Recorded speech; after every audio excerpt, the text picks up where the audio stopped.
ఇప్పుడు ఈరోజు కిడ్నీలు ఎలా హెల్తీగా ఉంచుకోవాలి, కిడ్నీలు ఫెయిల్ అవ్వడానికి, కిడ్నీల మీద ఎఫెక్ట్ పడడానికి ఏమేం కారణాలు ఉంటాయి, దానికి మనం ఏ విధంగా ఉండాలి, ఎలా ఉండడం వల్ల మన కిడ్నీలను హెల్తీగా ఉంచుకోవచ్చు అనేది ఈ వీడియోలో మనం తెలుసుకోబోతున్నాం. అయితే మనం ఈ వీడియోలో తెలుసుకునేవి చివరి వరకు చూడడం వల్ల మీకు అన్ని విషయాలు ఈజీగా తెలుస్తాయి. కాబట్టి వీడియోని చివరి వరకు చూడండి, మీ కిడ్నీలను హెల్తీగా ఉంచుకోండి. అలాగే మీరు షాపింగ్ చేయాలనుకుంటున్నారా అయితే మన ఛానల్ కామెంట్ బాక్స్లో లింక్ ద్వారా షాపింగ్ చేయడం వల్ల మీకు తక్కువ రేటుకే మంచి మంచి వస్తువులు వస్తాయి. వెళ్ళి షాపింగ్ చేయండి, హ్యాపీగా ఉండండి.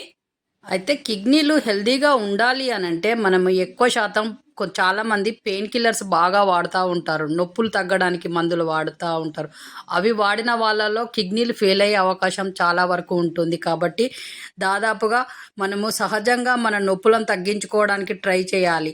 అలా తగ్గనప్పుడే, ఎంతో ప్రయత్నించిన తర్వాత తగ్గనప్పుడే పెయిన్ కిల్లర్స్ వేయడానికి ట్రై చేయండి. అలాగే రెండో రకం ఏంటంటే యాంటీబయాటిక్స్.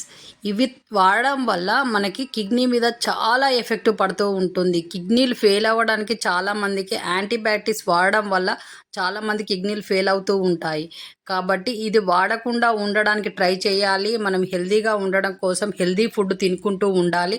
డేలో మనము ఎంతో ఫ్రెష్ ఫుడ్స్ తినుకుంటూ ఉండడం వల్ల కిడ్నీస్కి ఎఫెక్ట్ పడకుండా ఉంటుంది. అలాగే మూడో రకం ఏంటంటే సిటీ స్కాన్ చేసేటప్పుడు ఒక రకమైన మందును ఎక్కిస్తూ ఉంటారు.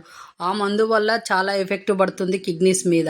కాబట్టి సిటీ స్కాన్ చేయించుకోవాలంటే చాలా వరకు ఆలోచించి సిటీ స్కాన్ చేయించుకోండి. ఊరికేనే చాలామంది సిటీ స్కాన్ చేయించుకోవడానికి ఉరుకుతూ ఉంటారు. అలాంటి ప్రయత్నం చేయకుండా మనం హెల్తీగా ఉండాలంటే మన డైలీ లైఫ్ స్టైల్ హెల్తీగా ఉంచుకోవడం వల్ల మనం ఎప్పుడు హెల్తీగా ఉండొచ్చు, కిడ్నీలు కూడా హెల్తీగా ఉంటాయి. ఎలా అంటే మనం డైలీ కంపల్సరిగా గంటకు ఒకసారి వాటర్ తాగడానికి ట్రై చేయండి.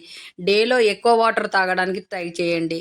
ఎండాకాలం అంటే బాగానే తాగుతాం, కానీ చలికాలంలో అసలు కొంతమంది వాటర్ తాగకుండానే ఉంటారు. ఎందుకంటే వాటర్ బాగా తాగడం వల్ల మూత్రం వస్తుంది పదే పదే అని కూడా వాటర్ తాగరు.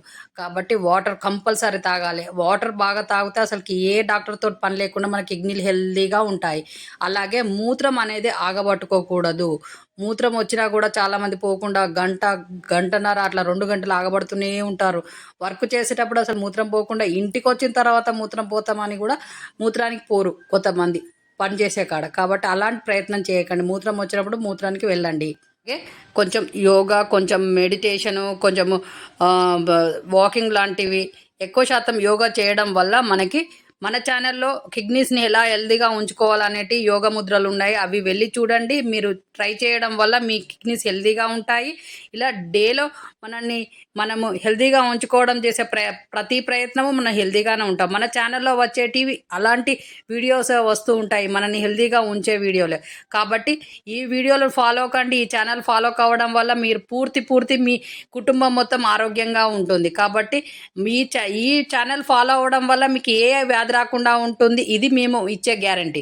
చూసారు కదా కిడ్నీలు ఎలా పాడవడానికి కారణాలు ఏంటి, ఎలా హెల్తీగా ఉంచుకోవాలని చెప్పిన విధంగా ఈ వీడియోలో చెప్పినట్టు చేయండి. అలాగే కిడ్నీల గురించి మన ఛానల్లో ఎన్నో వీడియోలు ఉన్నాయి, వాటిని కూడా చూసి ఫాలో కావండి. అలాగే ఈ వీడియో చూస్తున్న వాళ్ళు షేర్ చేయండి, సబ్స్క్రైబ్ చేయండి, లైక్ చేయండి.